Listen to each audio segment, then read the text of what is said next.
Alright, so we're back with another Yamato deck. Now, this is going to be for Texas next week. The reason why I'm running it this way is because there's no Sakazuki, there's no Giant Eruption, there's no Reject. So, what are we going to do? Our structure is going to be double attack.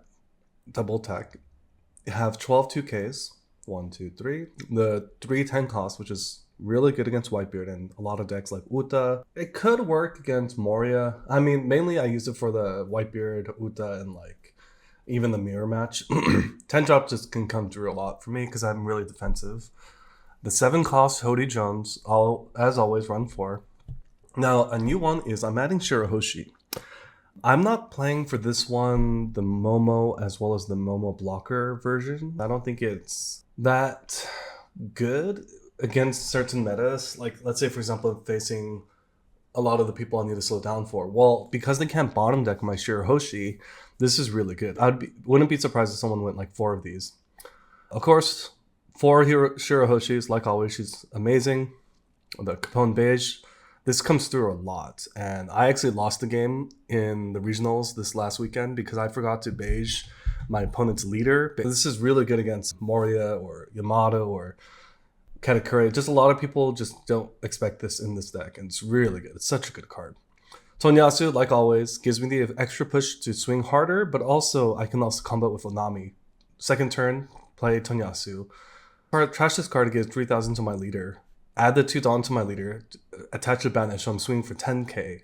Plus 3, plus 2. 10k is on 4 Dawn. If I set this up turn 1 with banish. Double attack banish, insane. And even if they counter out of it, that means they're just open to all your other swings. Kikonojo, we got a 3. 3 felt good. I do like seeing Kikonojo against Moria, but I have some other answers for that. Hiyori at 4, amazing. Brûlé is the oddball. So I put a Sanji blocker before, but this card didn't really feel optimal, especially running Yamato. Like, I think I just have a better chance. Like, Beige and Brûlé are just so good against a lot of decks. And even if they bottom deck this with like Law Effect, imagine bottom decking like a 3 cost 1k. It's just really, it doesn't feel good, especially if I play this for free. So this is why I'm replacing Sanji. Of course, the 1k cut is really good. Charlotte Linden's 7 cost is really nice because there's just going to be a lot of 5 cost leaders, 5 life leaders in this tournament. And 7 cost, like if I'm at 7 Dawn, sure I could play Hody Jones. But most of the time, like, you know, I'm just pretty comfortable. You know, I can swing big, sure. But if I can play a 7 cost and make them trash a life or give me a life, that just makes me feel so much better. Because if I double swung at them and they're 3 life and they give me an extra life, I'm at 5 life. I just feel so good. So yeah, we're adding the 7 costs. I used to not run it because, you know, you'd play it and then they bottom deck it or they like kill it right away. But without the Great Eruption and with less Sakazuki, 7 costs is just so good right now. I think, especially against the 5 life leaders, this is something that's going to be really important. Because I play the 7 cost and then I can play Hody Jones to finish off games or in certain matchups. Now, 3 Straw Swords, the best. It's so good. I love this. So many characters I get to rest and just swing on top. Like, I played a Law today at Locals, which I don't normally do, but this was at Perfect Rares, and they're like one of the best locals in California, apparently. I went X1, which was a lot of fun. But one player, I just swung for 8, they took, and then I swung for 10, they took, and then they played a blocker, and I rested the blocker, played my 2 Tenyuasus, and plus 3,000 after I trashed them, and attached my rest of my Dawn for like 12k, I think. After resting their blocker, and there's just nothing they can do. So yeah, Straw Sword's good. Sure, you're going to see less of it against... Like, this is really good against Sakazuki, but if there's less Sakazuki, because you can still use this against, you know, Rebecca's or, like, Sabos. A lot of green leaders, when they play their blockers, like, there's still going to be options to play this. The trigger doesn't work. You could run this down to 2, but I like 3 just because, you know, I don't want to change my pace. Like if I'm facing a RP Law or if I'm facing someone who has like a Marco, if I have them at 0 life, which is very likely, I just rest their blocker and swing huge, gets rid of a lot of the cards in their hands. The next turn I can just Hody Jones win it. Feels great. 1 Amaru, still feels really comfortable. I use it when I need to. Don't really need it. I can put it in life if I need to. If it triggers, like amazing, but I have so many other cards that help me survive that next turn with counters. So I think 1's still good. 3 felt really good. I'm going to keep it at 3 just because I have a lot of these like finishers that can like help me survive. And with the 7 cost, I have, especially if I can play this on curve, I just have like a slight advantage. So maybe more of my time will be spent being like, let's say I 7 cost them, they have like 2 life left, then I'm in a much more aggressive position. If they have 3 life and I'm double swinging, it feels a lot worse than having 2 life. So I'm a lot more comfortable with the 7 cost because I'm either ahead in life for all these triggers, or they're like a swing away from dying. So yeah, this is the deck that I'm probably bringing to Texas. RP Law, like I played 2 today. It felt really good. I just swung, rested, swung. All right, GG. Against Moria, I lost. And the Moria is like a 2-time champion, apparently. Like he's won 2 regionals, which is cool. But at the same time, like I felt like I didn't really have any answers. Like we played it twice just for fun. So he went first, which he wanted to do as Moria against Yamato. I went first the second time around, and I still kind of was catching up. So I think him having 5 lives can just be a little bit more difficult than me being able to handle. So I added these 7 costs. This is going to just be like, okay, I feel a little bit safer, or they're a lot more in danger if they trash a life. And they're trashing it too, which is great. So yeah, this is mainly for the 5 cost leaders. Katakuri, Gecko Moria, Uta, a lot of those. These are for the Whitebeard, the Uta. Like this just comes through a lot. Mirrors. Don't remember playing the 10 cost against RP Law just because I finished it so soon. But if I'm behind and if I calculate my life and I'm like safe enough, I can play the 10 drop. And even with their blockers, I can just block and swing. This is really good for last life, but I don't really see it end my last life as often as I want it to appear sometimes. But it's still good to have. I think just because I have a lot of non-counters. Nothing too crazy though. I'm really safe because I have about 18, let's see, 6, 10, 14, 18 1Ks. And then with these 3 zeros, I'm pretty comfortable. Okay, what other matchups? I played a Uta, which was interesting because I was just getting the advantage. Like I played my Hody Jones, just killed the characters, swung it crazy. I had my Kikunojo out. I had my Hody Jones out. And they were trying to swing at my characters, but I just kept countering out of it. Like even swing 6K to my 6K, counter. And then I have the flexibility to just swing 8K, if not more, on their kid. At that game, I think I had like 2 Dofis out. 2 Dofis out against their kids. So I was swinging 10, they countered, 10, they countered.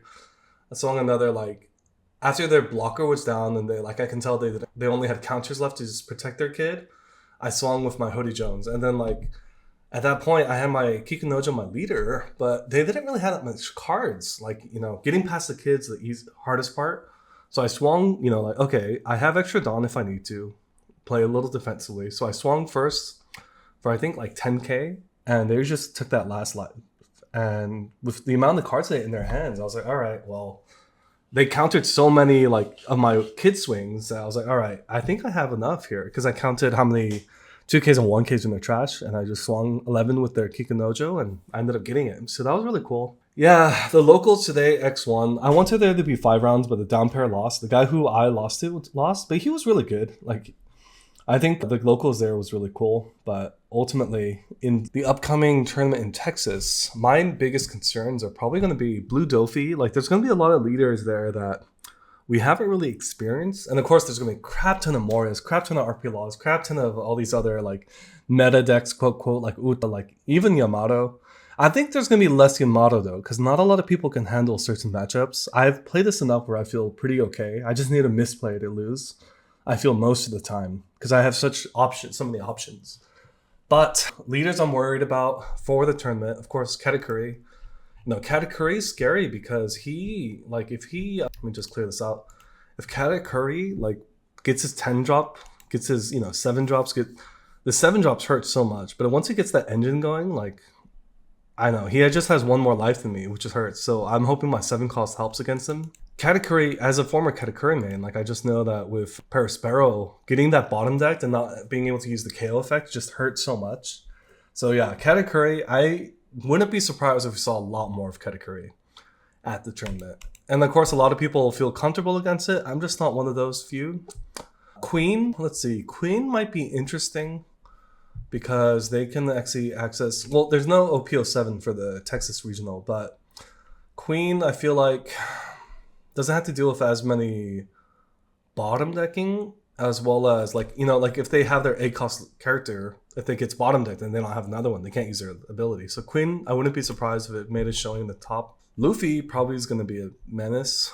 Probably going to be really scary, Luffy. I don't know his matchups against Moria or Sakazuki, but I just feel like everyone's pretty happy that Sakazuki, like everyone's going to feel really comfortable.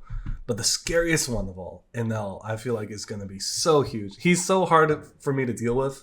I had to like play 10 drop, like, you know, 7 costs, like go crazy. So I'm hoping my 7 costs Charlotte Linden helps come true, but he is going to be dangerous. NL, my friend Jacob Carr got top 16 with NL, and he was just such a dangerous opponent. Like, I feel like good NL players are just insane.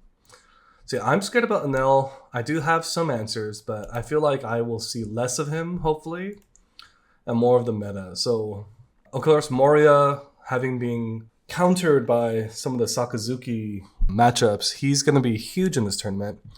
Some other heroes or leaders that I expect that might make a presence is Perona. Like Perona is just going to feel a lot better against Moria instead of Sakazuki.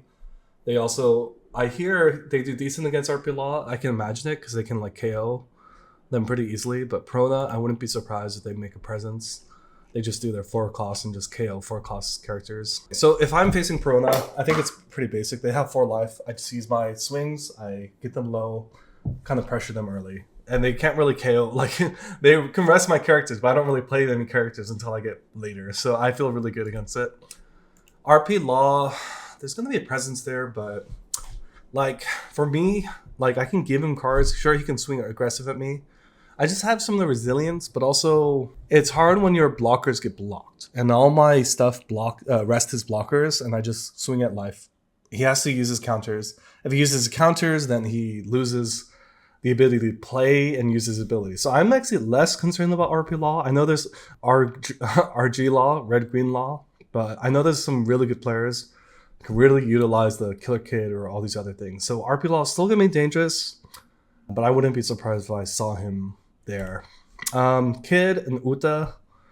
Kid, yeah, like he can play super blockers, which is going to be rough for me because he just swings double, plays blockers.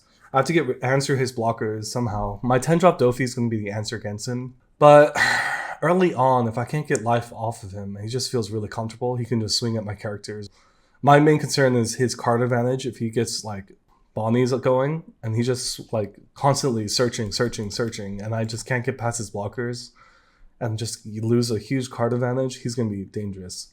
Is he worried about black? Not as much anymore because there's no Great Eruption.